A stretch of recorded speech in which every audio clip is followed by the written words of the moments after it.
السلام علیکم ورحمۃ اللہ وبرکاتہ۔ پیارے دوستو، فرمان مصطفیٰ صلی اللہ تعالی علیہ وسلم ہے، انما الاعمال بالنیات، عمل کا دار و مدار نیتوں پر ہے۔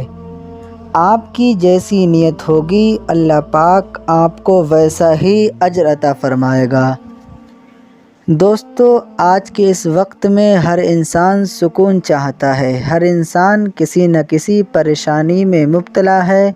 ہر انسان تمام پریشانیوں سے چھٹکارا چاہتا ہے۔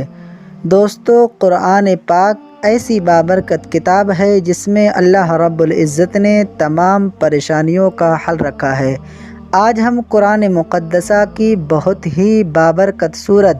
جسے ہمارے آقا کریم صلی اللہ تعالیٰ علیہ وسلم نے قرآن پاک کا دل کہا ہے، یعنی سورہ یاسین شریف کے بارے میں جانتے ہیں کہ اس کے پڑھنے کے کیا کیا فائدے ہیں۔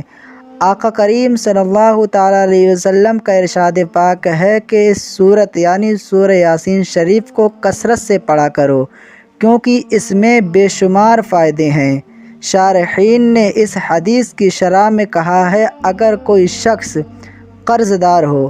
اور وہ روزانہ سورہ یاسین شریف پڑھنے یا سننے کا معمول بنا لے تو اللہ پاک اسے قرض سے نجات عطا فرما دے گا۔ اگر کوئی خوف زدہ، اگر کسی کو کسی چیز کا خوف ہو اور وہ شخص سورہ یاسین شریف کو پڑھنے کا معمول بنا لے تو اس بابرکت صورت کی برکت سے اس شخص کا خوف دور ہو جائے گا۔ اگر کوئی شخص کاروبار میں برکت کے لیے یا اپنے گھر میں تمام آفات و بلایات سے حفاظت کے لیے روزانہ سورہ یاسین شریف پڑھ لیا کرے یا سن لیا کرے، اللہ پاک اس کی تمام پریشانیوں کو دور فرما دے گا۔ آئیے دوستو، اسی بابرکت صورت کو سن لیتے ہیں۔ اس سے پہلے اگر آپ ہمارے چینل پر نئے ہیں تو لازمی ہمارے چینل کو سبسکرائب کر دیجئے گا اور کمنٹ میں اپنی رائے ضرور پیش کیجئے گا۔ اعوذ باللہ من الشیطان الرجیم، بسم اللہ الرحمن الرحیم۔ یاسین والقرآن الحکیم، انک لمن المرسلین علی صراط مستقیم، تنزیل العزیز الرحیم، لتنذر قوما ما انذر آباؤهم فهم غافلون، لقد حق القول على أكثرهم فهم لا يؤمنون، إنا جعلنا في أعناقهم أغلالا فهي إلى الأذقان فهم مقمحون، وجعلنا من بين أيديهم سدا ومن خلفهم سدا فأغشيناهم فهم لا يبصرون، وسواء عليهم أأنذرتهم أم لم تنذرهم لا يؤمنون، إنما تنذر من اتبع الذكر وخشي الرحمن بالغيب، فبشره بمغفرة وأجر كريم، إنا نحن نحيي الموتى ونكتب ما قدموا وآثارهم وكل شيء أحصيناه في إمام مبين، واضرب لهم مثلا أصحاب القرية إذ جاءها المرسلون إذ أرسلنا إليهم اثنين فكذبوهما فعززنا بثالث فقالوا إنا إليكم مرسلون، قالوا ما أنتم إلا بشر مثلنا وما أنزل الرحمن من شيء إن أنتم إلا تكذبون قالوا ربنا يعلم إنا إليكم لمرسلون وما علينا إلا البلاغ المبين قالوا إنا تطيرنا بكم لئن لم تنتهوا لنرجمنكم وليمسنكم منا عذاب أليم قالوا طائركم معكم أئن ذكرتم بل أنتم قوم مسرفون وجاء من أقصى المدينة رجل يسعى قال يا قوم اتبعوا المرسلين اتبعوا من لا يسألكم أجرا وهم مهتدون وما لي لا أعبد الذي فطرني وإليه ترجعون أأتخذ من دونه آلهة إن يردني الرحمن بضر لا تغني عني شفاعتهم شيئا ولا ينقذون إني إذا لفي ضلال مبين إني آمنت بربكم فاسمعون قيل ادخل الجنة قال يا ليت قومي يعلمون بما غفر لي ربي وجعلني من المكرمين وما أنزلنا على قومه من بعده من جود من السماء وما كنا منزلين إن كانت إلا صيحة واحدة فإذا هم خامدون يا حسرة على العباد ما يأتيهم من رسول إلا كانوا به يستهزئون ألم يروا كم أهلكنا قبلهم من القرون أنهم إليهم لا يرجعون وإن كل لما جميع لدينا محضرون وآية لهم الأرض الميتة أحييناها وأخرجنا منها حبا فمنه يأكلون وجعلنا فيها جنات من نخيل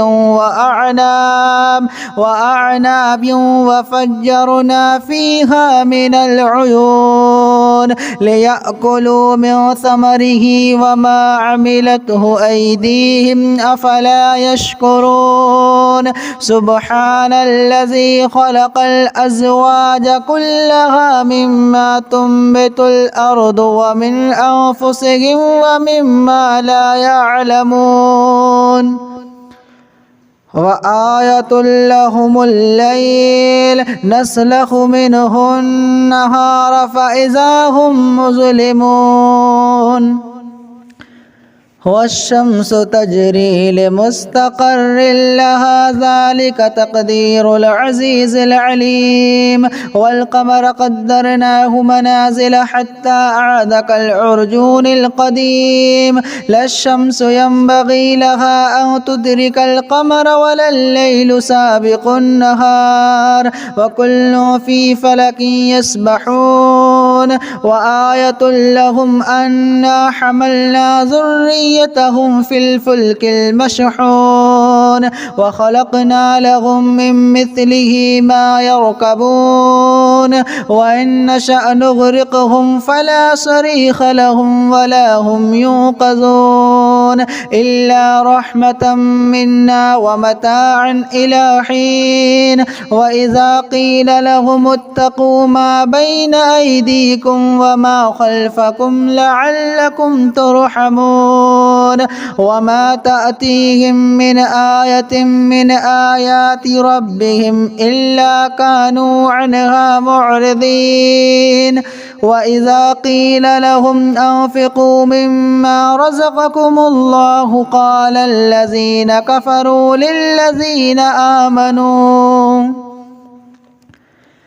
للذين آمنوا أنطعم من لو يشاء الله وطعمه إن أنتم إلا في ضلال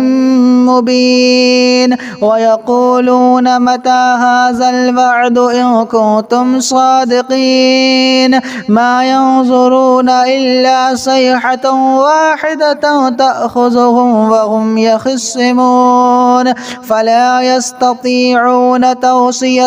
ولا إلى أهلهم يرجعون ونفخ في الصور فإذا هم من الأجداث إلى ربهم ينسلون قالوا يا ويلنا من بعثنا من مرقدنا هذا ما وعد الرحمن وصدق المرسلون إن كانت إلا صيحة واحدة فإذا هم جميع لدينا محضرون فاليوم لا تظلم نفس شيئا ولا تجزون إلا ما كنتم تعملون إن أصحاب الجنة اليوم في شغل فاكهون هم وأزواجهم في ظلال على الأرائك متكئون لهم فيها فاكهة ولهم ما يدعون سلام قولا من رب رحيم وامتازوا اليوم أيها المجرمون ألم أعهد إليكم يا بني آدم ألا تعبدوا الشيطان إنه لكم عدو مبين وأن اعبدوني هذا صراط مستقيم ولقد أضل منكم جبلا كثيرا أفلم تكونوا تعقلون هذه جهنم التي كنتم توعدون اصلوها اليوم بما كنتم تكفرون اليوم نختم على أفواههم وتكلمنا أيديهم وتشهد أرجلهم بما كانوا يكسبون ولو نشاء لطمسنا على أعينهم فاستبقوا الصراط فأنى يبصرون ولو نشاء لمسخناهم على مكانتهم فما استطاعوا مضيا ولا يرجعون ومن نعمره ننكسه في الخلق أفلا يعقلون وما علمناه الشعر فما ينبغي له إن هو إلا ذكر وقرآن مبين لينذر من كان حيا وحق القول على الكافرين أولم يروا أنا خلقنا لهم مما عملت أيدينا أنعاما فهم لها مالكون وذللناها لهم فمنها ركوبهم ومنها يأكلون ولهم فيها منافع ومشارب أفلا يشكرون واتخذوا من دون الله آلهة لعلهم ينصرون لا يستطيعون نصرهم وهم لهم جند